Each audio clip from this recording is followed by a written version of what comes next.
think it's safe to say that the Call of Duty formula is starting to wear a little thin. But Black Ops 2 is here to stop series fatigue setting in and shake things up a bit.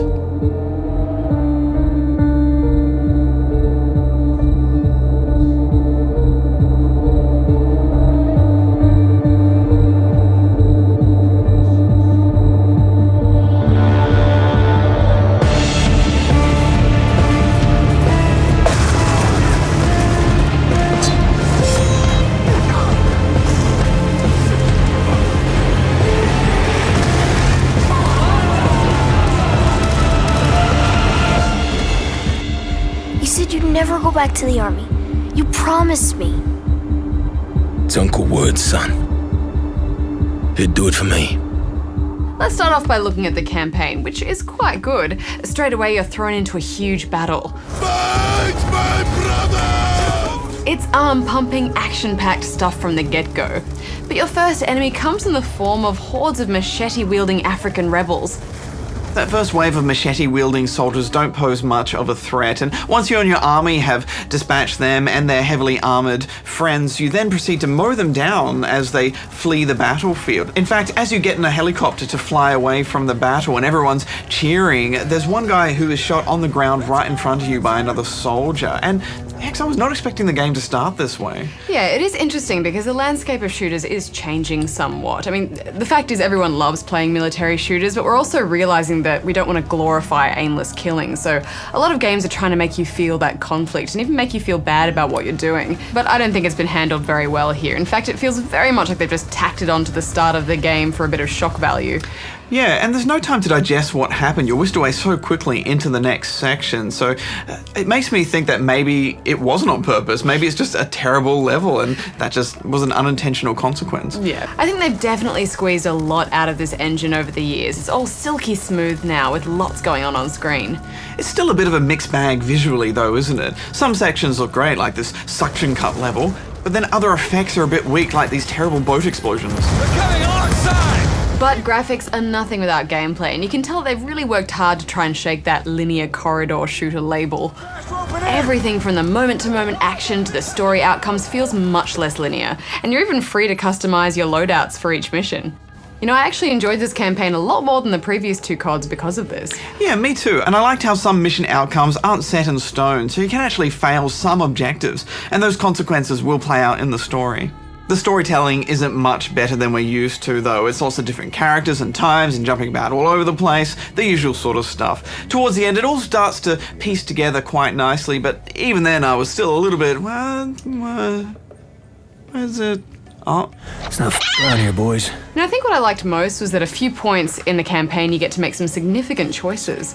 There are also strike force missions. Yes, now these are a kind of real-time strategy side mission where you can command a bunch of units from a top-down map or take control of any unit and issue orders from there.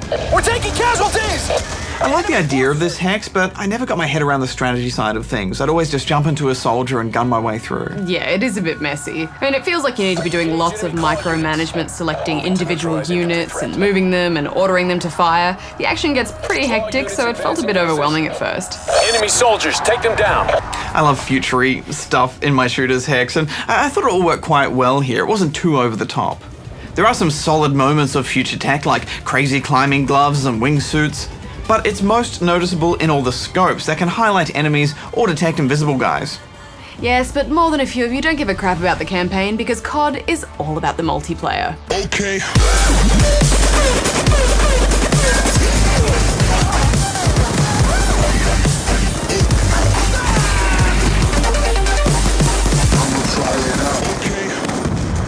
And it returns with a big list of new features. Yes, to start with, there's a new class system that adds point values to everything you select in your custom loadout. This means that while you are limited to how many points you can spend, you're now freed up to create more flexible classes than before. For example, if you never use your secondary weapon, you can now choose not to equip one. This in turn frees up more points in your loadout that can be spent on other things like attachments for your primary weapon or extra perks. As you progress through your usual unlocks, you'll start to discover some real complexity in terms of how you go about setting up your class.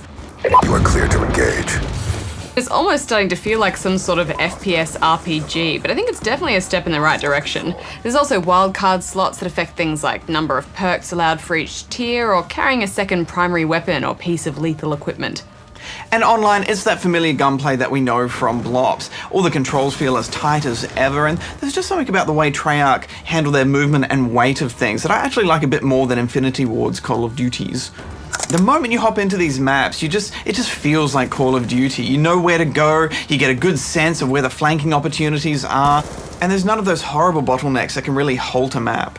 I love that French super yacht and the Hollywood Hills mansion, instead of that usual shantytown stuff that we're so used to. Yes, I think I still saw a few slums here and there, Hex, but they all do play well. And there's even a few turrets here and there for you to get behind, although a man's life expectancy behind a turret is not very long.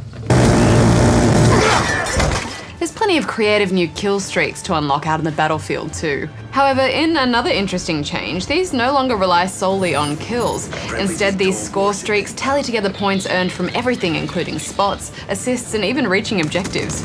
The score will still drop to 0 should you be killed, so you can still play focusing purely on kills, but I don't know, I found this promoted better teamwork and just general sporting community. Yeah, I think it's more fair, and also it means a sniper can't dominate the map. Another new addition is League Play. This is an ambitious-looking competitive mode that plans to pit players of similar rank and skill against one another, with the goal of climbing a worldwide ranking ladder. Yeah, I'm interested to see how this plays out, Badge. I mean, it's kind of like a giant best of the best ladder that adjusts with your skill level. The devs have definitely designed all of this with esports in mind. In fact, they've even added a replay mode for the theatre specifically called Codcast that allows whole teams to watch and record replays together with full overhead maps and picture-in-picture. You can even live stream. Yeah, I think this is shaping up to be the most competitive COD yet. But let's not get too wrapped up in the competitive scene because we know the real enemy here are the zombies. Okay, now you're just making me hungry. There have been a few changes to zombies, but the biggest addition is the new transit mode. It's mostly just maps from the old survival mode, but the twist is there's a door you can unlock, and outside that, a bus driven by a crazy robot straight out of the original Total Recall.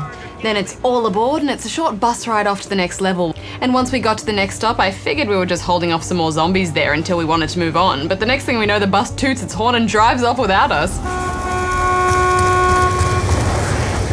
Running off after it into the fog was a bad idea. Those face-grabbing zombies are stressful. There's also an 8-player grief mode, which has 2 teams of 4 trying to out-survive each other from an onslaught of zombies. We will work together against the zombies, yeah? Co-op time! So much fun! Wunderbar! The PC version looks fine, but I am very disappointed that there's no server browser though. There are dedicated servers and it matchmakes and connects to them automatically, and you can join with friends, but I just always want that server browser. It just makes everything so much easier. Well, you can't deny that this is an excellent package. They're not doing anything groundbreaking, but they have improved almost every aspect of this game. I'm giving it 8.5 out of 10 rubber chickens. Yeah, I like that they are at least trying to shake up the formula a bit. It has its issues, but I'm giving it 8.5 as well, Hex. Now, time